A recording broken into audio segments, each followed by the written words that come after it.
ہاں جی، تمام طلبہ اپنی بکس پر دیکھیں. میں سب سے پہلے تعارف پڑھنا شروع کرتا ہوں.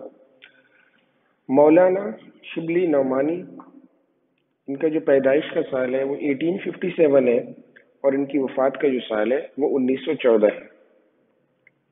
یہ دونوں پیدائش کا سال اور وفات کا سال، یہ دونوں تاریخی حوالے سے بھی بڑی اہمیت کے حامل ہیں. 1857 یعنی 1857 جنگ آزادی ہندوستان میں لڑی گئی تھی، جس کے بعد براہ راست جو ہے وہ انگلستان کی حکومت بر صغیر پر قائم ہوئی تھی. اور 1914 تاریخی حوالے سے اس لیے فیمس ہے، یہ جانا جاتا ہے کہ پہلی جنگ عظیم، فرسٹ ورلڈ وار 1 جو ہے وہ 1914 میں شروع ہوئی تھی. تو یہ بچوں کے لیے اس کو یاد کرنا بھی آسان رہے گا، مصنف کی سال پیدائش اور سال وفات. اب میں تعارف پڑھ رہا ہوں ان کا. قصبہ بندول، ضلع اعظم گڑھ، بھارت میں 1857 یعنی 1857 میں پیدا ہوئے. ان کے والد شیخ حبیب اللہ وکیل تھے. شبلی نے کچھ دن وکالت کی، پھر علی گڑھ کالج میں فارسی کے استاد مقرر ہو گئے. وہاں انہیں سر سید حالی محسن الملک اور آرنلڈ کی صحبت سے مستفید ہونے کا موقع ملا. صحبت یعنی محفل سے، اور مستفید ہونا مطلب فائدہ اٹھا.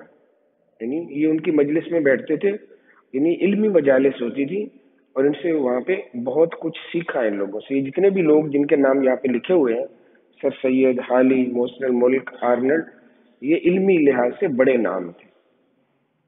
1852 میں آرنلڈ کے ساتھ شبلی نے مصر، شام، قسطنطنیہ اور دوسرے اسلامی ممالک کا سفر کیا. سر سید کی وفات 1898، اس کو انڈر لائن کر لیجئے، کے بعد علی گڑھ سے استعفیٰ دے کر اعظم گڑھ چلے گئے. اس کا مطلب یہ ہے کہ پہلا جو ان کا وقت تھا، علمی سفر جو تھا، وہ سر سید احمد خان کے ساتھ ہی گزرا ہے. لیکن جب سر سید احمد خان کا انتقال ہو گیا تو اس کے بعد یہ علی گڑھ سے اعظم گڑھ چلے گئے. پھر حیدرآباد کے دائرۃ المعارف کی نظامت کا عہدہ سنبھالا. اس دوران ان کی کوشش سے لکھنؤ میں ندوۃ العلماء کا قیام عمل میں آیا. اس سینٹینس کو انڈر لائن کر لیں، ندوۃ العلماء کا قیام عمل میں آیا. یعنی ندوۃ العلماء کا جو بانی ہے وہ مولانا شبلی نعمانی ہے. اخیر عمر میں یعنی عمر کے آخری حصے میں اعظم گڑھ میں انہوں نے ایک عظیم ادارہ دار المصنفین قائم کیا، جو آج بھی کام کر رہا ہے. تو اس کو بھی انڈر لائن کر لیں کہ انہوں نے اعظم گڑھ میں جو ایک بڑا ادارہ بنایا دار المصنفین کے نام سے. شبلی شاعر بھی تھے، لیکن ان کی شہرت کا مدار زیادہ تر ان کی نثر پر ہے.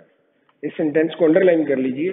عام طور پر یہ ایم سی کیوز میں سوال آ جاتا ہے کہ بھئی مولانا شبلی کی شہرت کا زیادہ تر مدار جو ہے، انحصار جو ہے، وہ کس چیز پر ہے؟ تو وہ ان کی نثر پر ہے. ان کا شمار اردو کے بڑے نثر نگاروں میں ہوتا ہے. شبلی نے اگرچہ متنوع موضوعات، سب سے پہلے یہ لفظ جو دو الفاظ ہیں متنوع اور موضوعات، ان کو انڈر لائن کریں اور ان کی میننگ لکھ لیں، آپ مطلب لکھ لیں اس کا. یہ لفظ متنوع ہے،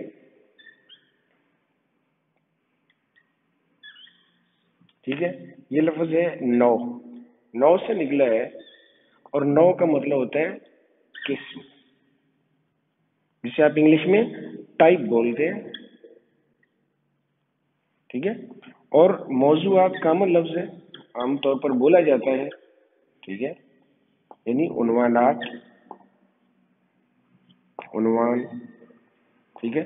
اور انگلش میں غالباً آپ اس کو سبجیکٹس بولتے ہیں، ٹھیک ہے جی، مختلف سبجیکٹس. انہوں نے اس کے بارے میں، اب آگے پڑھتے ہیں کیا لکھا ہے جی. متنوع موضوعات مثلا تاریخ، تنقید، سوانح، سیرت، تذکرہ، ادب، معاشرت، عقائد، تصوف اور سیاست پر قلم اٹھایا، مگر ان کے طرز اظہار میں ادبیت کی شان موجود ہے. طرز اظہار مطلب انداز بیان، ٹھیک ہے. طرز اظہار انداز بیان، یعنی جو ان کا لکھنے کا انداز ہے اس میں مصنف یہ کہتا ہے ان کے حوالے سے کہ بھئی ان کے جو انداز بیان ہے، بیان کرنے کا، بات کرنے کا، لکھنے کا جو انداز ہے اس میں ادبیت کی شان موجود ہے، یعنی ادبی لحاظ سے وہ بالکل پرفیکٹ ہے، مکمل ہے۔ اب یہ مختلف موضوعات ہیں، ان کا آپ مطلب سمجھتے جائیے، ٹھیک ہے؟ یوں سمجھ لیے کہ یہ عنوانات ہیں، یہ سبجیکٹس ہیں۔ تاریخ یعنی ہسٹری، تنقید کا ہم عام طور پر مطلب یہ سمجھتے ہیں کہ دوسروں پر اعتراض کرنا، ایسا ہرگز نہیں ہے۔ تنقید کا جو ادبی مطلب ہے، لٹریچر میں ایک مطلب لیا جاتا ہے، وہ ہے کہ کسی تحریر کی خوبیوں اور خامیوں کو الگ الگ بیان کرنا، ٹھیک ہے، ان کو الگ کرنا۔ یہ ہے سوانح یعنی حالات زندگی، جس کو انگلش میں بایوگرافیز کہتے ہیں۔ سیرت یعنی حالات کردار، یہ بیسیکلی سیرت کا جو لفظ ہے یہ مخصوص ہے حضور اکرم صلی اللہ علیہ وآلہ وسلم کے حوالے سے، ٹھیک ہے جی۔ تذکرہ مطلب مختصر ذکر کرنا، مختصر بیان کرنا، کسی کو یاد کرنا۔ تذکرہ بنیادی طور پر یاد دہانی ہوتی ہے، جیسے ہم دوستوں کے ساتھ بیٹھے ہوتے ہیں تو کسی کا ہم ذکر کر رہے ہوتے ہیں، اس کو ہم یاد کر رہے ہوتے ہیں، اس کی ہم باتیں کر رہے ہوتے ہیں، ٹھیک ہے، اس کو تذکرہ کہا جاتا ہے۔ یہ اگر لکھ کر چھوٹے چھوٹے پیراگرافس کی شکل میں مختلف واقعات کو اگر لکھا جائے تو یہ تذکرہ کہلاتا ہے، ٹھیک ہے۔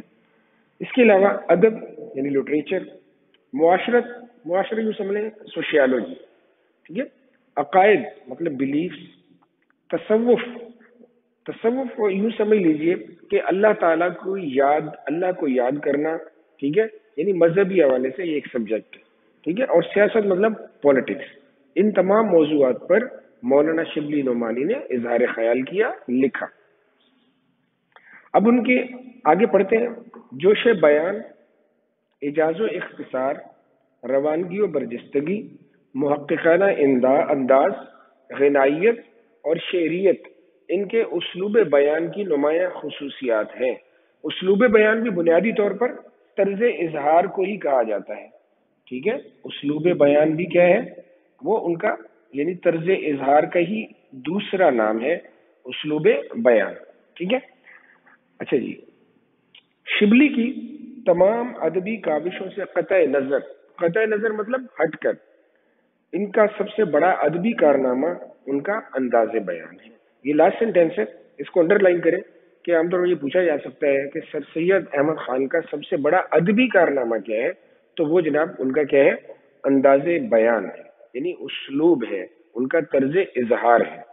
اچھا، یہ جو پیراگراف ابھی ہم نے پڑھا ہے، اس پیراگراف میں سب سے پہلے جو مختلف موضوعات ہیں ان کو انڈر لائن کر لیں، ٹھیک ہے، کہ کوشچن جو ایگزامینر ہوتا ہے جب وہ تعارف میں سے سوال اٹھاتا ہے یا بناتا ہے انٹروڈکشن میں سے، تو وہ یہ سوال دے سکتا ہے کہ جن موضوعات پر مولانا شبلی نعمانی نے اظہار خیال کیا ہے ان کو انڈر لائن کر لیں، ٹھیک ہے جی۔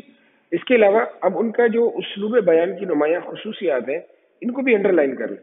اچھا، اس میں عام طور پر یہ آ جاتا ہے کہ ان کی نمایاں خصوصیات لکھیں، یا یہ آتا ہے کہ ان کی 3-4 نمایاں خصوصیات لکھیں، تو آپ ان کو جو ہے وہ یہ نام وہاں پہ لکھ سکتے ہیں، ٹھیک ہے، جیسے جوش بیان، اعجاز و اختصار، روانگی و برجستگی، محققانہ انداز، یہ ان کے اظہار بیان کی خصوصیات۔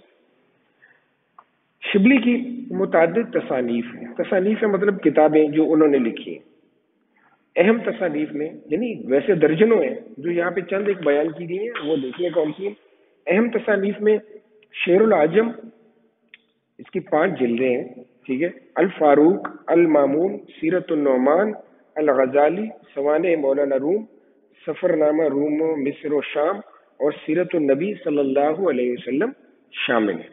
تو یہ ان کی چند ایک مختلف کتابیں ہیں جو کہ انہوں نے جن کا جو ہے یہاں پر ذکر کیا گیا ہے، تو آپ نے انہی کتابوں کے ناموں کو یاد کرنا ہے۔ تو ان کو ہو سکتا ہے آپ نے انڈر لائن کرنا ہے تو انڈر لائن کر لیں، اگر نہیں بھی کرنا چاہتے تو یہ کتابیں جو یہاں پہ مینشن ہے ان کو آپ نے لازم ذہن نشین کرنا ہے۔